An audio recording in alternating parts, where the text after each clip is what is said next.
toughness as far as scoring that I don't care how you got him, you always got him. You always found a way to do it. John Drew was such a great player and a great friend.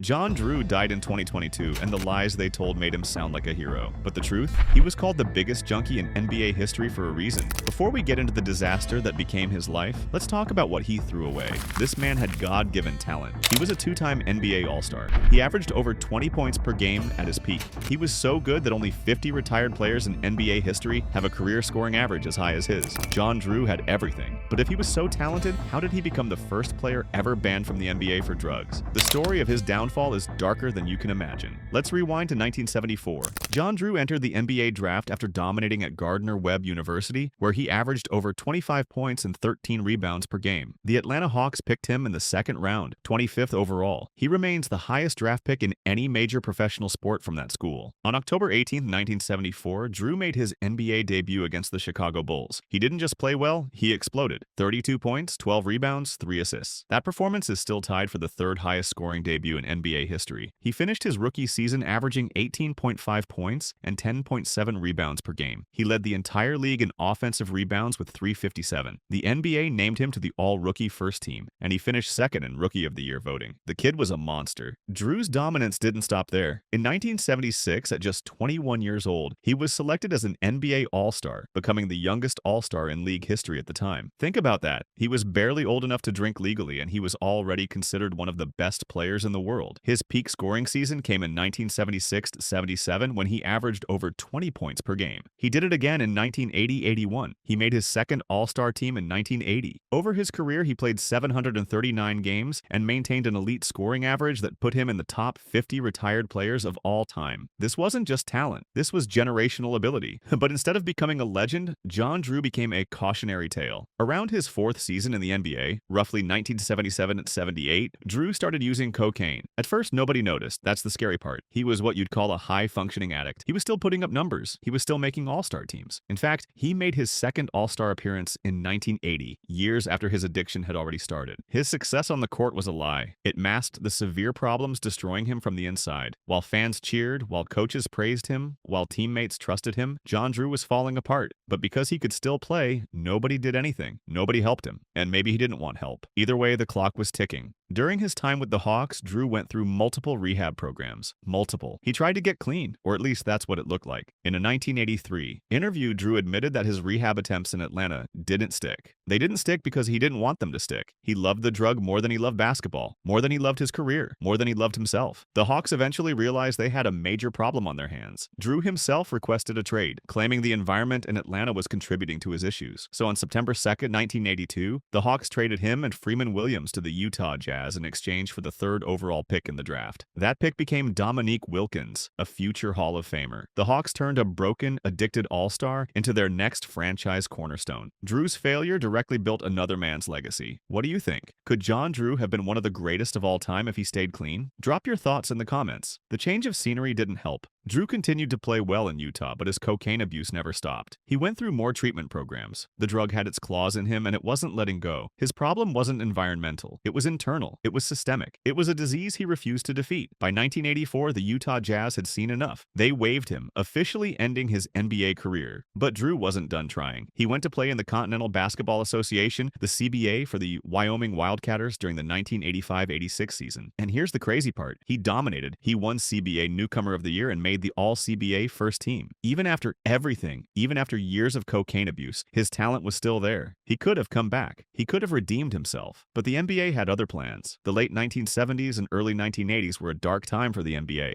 Drug use was everywhere. The league's reputation was in the toilet. Fans didn't trust the product. Sponsors were backing away. When David Stern became commissioner in 1984, his number one priority was cleaning up the league's image. He needed to prove that the NBA was serious about drugs. He needed to make an example, and John Drew Drew became that example. In January 1986, Drew was banned for life from the NBA. He was the first player ever banned under the league's new substance abuse policy. The league determined that his 3-month stay in a Utah hospital for rehabilitation counted as his third violation under their 3-strike system. Let that sink in. He went to the hospital to get help, and they punished him for it. They called it his third strike and banned him forever. Drew was not even on an NBA roster when the ban was announced. He was in the CBA trying to work his way back, but the NBA didn't care. They needed a villain. They needed someone to sacrifice to save the league's reputation. And John Drew, the first All-Star banned for drugs, fit the role perfectly. Later that same year, Michael Ray Richardson, another All-Star, was also banned. Together, Drew and Richardson became the faces of the NBA's war on drugs. Their careers were over, their reputations were destroyed, and the league moved on without them. Drew knew the policy was flawed. He said it himself. The policy is wrong because it will keep guys from coming forward and admitting they still have a problem. He was right. If seeking help gets you banned, why would anyone ever ask for help? But the NBA didn't care about logic. They cared about image. The ban destroyed what was left of John Drew's life. Without the structure of the NBA, without the income, without the support system, he spiraled completely out of control. In late 1986, just months after his ban, Drew was arrested twice in Atlanta. On October 2nd, 1986, police arrested him for selling cocaine to an undercover agent. Less than 3 months later, on December 17th, 1986, they arrested him again for cocaine possession and buying drugs from another undercover agent. He went from being a millionaire athlete to a drug dealer in a matter of months. The league took away his career and he lost everything else. His money ran out. His support vanished. All he had left was his addiction, and it got worse, much worse. During the 1990s, NBA legend Charles Barkley encountered John Drew on the streets. Drew was homeless. Barkley wrote about it later, describing how shocking it was to see a former All-Star living on the streets, broken and forgotten. This is the part of the story nobody wants to talk about. The NBA made John Drew the face of their anti-drug campaign, banned him for life, and then left him to rot. They didn't offer him help. They didn't provide transitional support. They didn't give him financial education or mental health resources. They just kicked him out and forgot about him. John Drew fell from the top of the basketball world to absolute rock bottom, from a multi-million-dollar contract to selling drugs on street corners, from sold-out arenas to sleeping under bridges. That's what cocaine did to him. That's what his choices led to. But this story doesn't end in the gutter. Somehow, against every odd imaginable, John Drew got clean. It took years, it took decades, but eventually he gained control of his addiction and achieved lasting sobriety. There was no big press conference, no documentary, no redemption tour. He did it quietly, away from the cameras, away from the NBA, away from everyone who once knew his name. Drew moved to Houston, Texas, where he worked as a taxi driver. He lived a simple, stable life with his wife. For someone who once had everything and lost it all, this quiet existence was a victory. He wasn't famous anymore. He wasn't rich, but he was alive, and he was sober. John Drew died on April 10th, 2022 in Houston, Texas. He was 67 years old. His son Keith confirmed that Drew had been battling stage 4 bone cancer before his death. By the time he passed, most people had forgotten who he was. The NBA had moved on decades earlier. There were no tributes during games, no moment of silence, just a quiet death of a man who was once one of the league's brightest stars. His story is a tragedy, but it's also a warning. Drew's case helped shape the NBA's modern drug policy. The league eventually changed its rules, allowing players banned for substance abuse to seek reinstatement after 2 years instead of a lifetime ban. That change came too late for John Drew, but it came because of him. John Drew had everything, he wasted it. He was the first NBA player ever banned for drugs, and he paid the ultimate price. But in the end, he found sobriety. He found peace. His career was destroyed. His reputation was ruined. But his final chapter, quiet and humble, was his alone. And maybe that's the real story. Not the all-star who fell from grace, but the man who climbed out of hell and found redemption in the most ordinary life imaginable. Rest in peace, John Drew. Your story will never be forgotten. If you made it this far, hit that like button and subscribe. We've got more untold stories coming your way.